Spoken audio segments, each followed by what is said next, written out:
अस्सलाम वालेकुम, मैं मोहम्मद अनाल। मेरे डीजल चैनल पे सबको खुशामदीद। तो जो मेरे चैनल पे नए आए हैं उनसे गुजारिश है कि मेरे चैनल को सब्सक्राइब कर लें ताकि आने वाली तमाम वीडियो आपसे बआसानी और पहले मसूल हो चुके। तो आज मैं आपके लिए बहुत सी खबरें लेके आया हूँ और बड़े बड़े जो कि जैसे कि इलेक्शन का सीज़न चल रहा है और इलेक्शन की फुल गहमा गहमी है। वज़ीर आज़म का गहमा गहमी है। कोई कहते हैं हमारी पार्टी के वज़ीर बने, नून लीग कहती है हमारा, पीपल्स पार्टी कहती है हमारा, पीटीआई कहती है हमारा।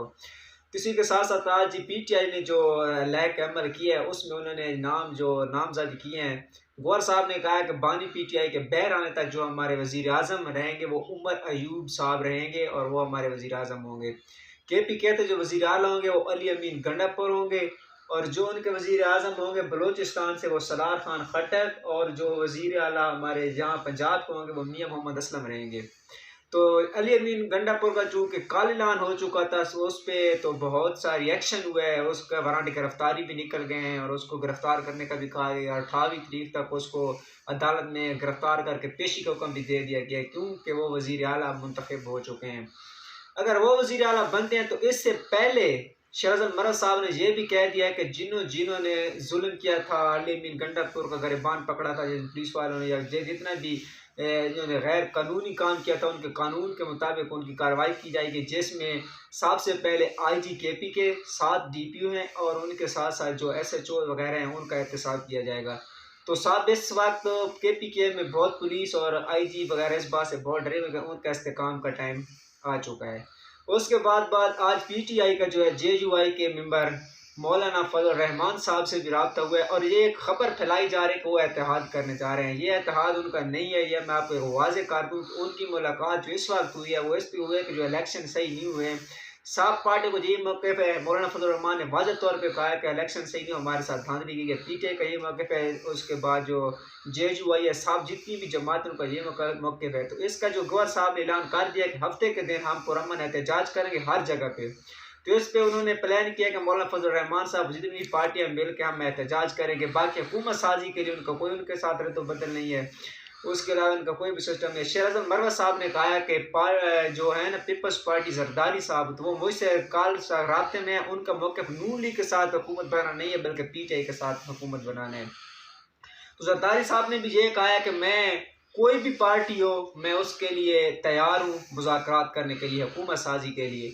तो साथ साथ उन्होंने शरद मर्द को जो उन्होंने कहा है कि उन्होंने कल तक मुझसे रब्ता किया, उस बात को जरदारी साहब ने झुठला दिया कि मैंने शरद मर्द साहब से कोई रब्ता नहीं किया।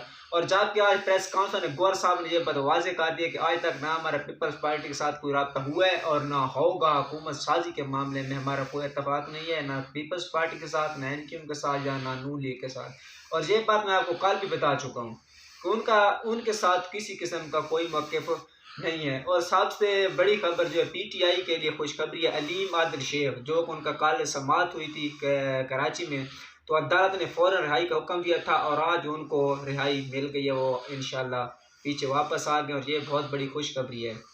तो पीटीआई के लिए एक बुरी खबर यह है कि उनका जो एक लीडर जीता हुआ है जिसका नाम है अली असगर गुरमानी, पीटीआई के जो टिकट पे जीता था। पीटीआई को उसने कंपेन की थी और वो इस्तेकाम पार्टी में शामिल हो गई है, जिसके इस बात बहुत कुत्ते वाली हो रही है। अपने इलाके में लोटे उसके साथ बांधे गए, जो उसके पोस्टर वगैरह थे फाड़ दिए गए हैं, स्याही वगैरह की कर दी गई है। और इस पर मैं आपको ये बता दूं कि जितने भी इनके आज़ाद कैंडिडेट जा रहे हैं तो उसके कल उनके प्रेस काउंसिल ने कह दिया है कि ये ज़्यादा देर पार्लियामान में रहेंगे, हम केस लड़ेंगे इनका और इसके बाद ये नाअहल हो जाएंगे। इसके बाद दोबारा इनका इलेक्शन होगा और ये पार्लियामान में नहीं बैठेंगे। ये बाबर रवान साहब ने कल प्रेस कॉन्फ्रेंस में उनको ये वाज़ेह कर दिया कि हम उनको पार्लियामान में नहीं बैठने देंगे। तो इसी के साथ साथ हम आपको ये बहुत बड़ी खबर बता दें कि पाकिस्तान के माशी हालात ठीक करने के लिए सब हुकूमतों को इकट्ठा बैठना पड़ेगा। ये ख्वाजा साद रफ़ीक साहब ने और ख्वाजा आसिफ साहब ने कि सारी पार्टियां अगर पाकिस्तान को मुआशी हालात से बचाना है तो सब पार्टी को इकट्ठा बैठना चाहिए और सबको मिलकर हुकूमत करनी चाहिए। और इसके जो पीटीआई है वो तो बिल्कुल इसके बरखिलाफ़ है, वो तो कभी ऐसा इसमें करने वाले नहीं है। तो इसके साथ साथ जो एक बहुत बड़ी खबर यह है कि मौलाना फजल रहमान साहब जो उन्होंने इस बात का इत्तफाक कर दिया है कि जो हम अदम एतमाद इमरान खान के ख़िलाफ़ लेकर आए थे वो हमें बाजवा साहब ने सबको बुलाया था और ये कहा था कि आप इमरान खान के साथ अदम एतमाद लेके आए।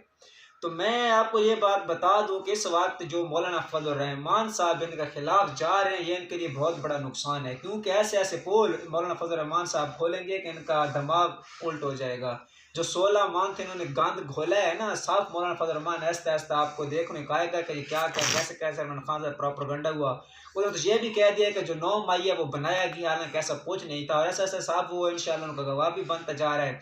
तो साहब कर इसी के साथ साथ तो राना सलूना साहब ने कल ट्वीट किया, उसने कहा कि मौलाना फजल रहमान आप 16 साल का जो भी सिस्टम है उसमें आप भी मुलविस हैं, हम मुलविस नहीं है। तो इंशाल्लाह दोनों फिरकैन जब आपस में ये लड़ाई झगड़ा कर एक दूसरे का पोल खोलेंगे और इसमें जो बेहतरी होगी वो इंशाल्लाह रियासत की होगी और पाकिस्तान की होगी। तो मिलते हैं नेक्स्ट वीडियो में। अल्लाह हाफिज़।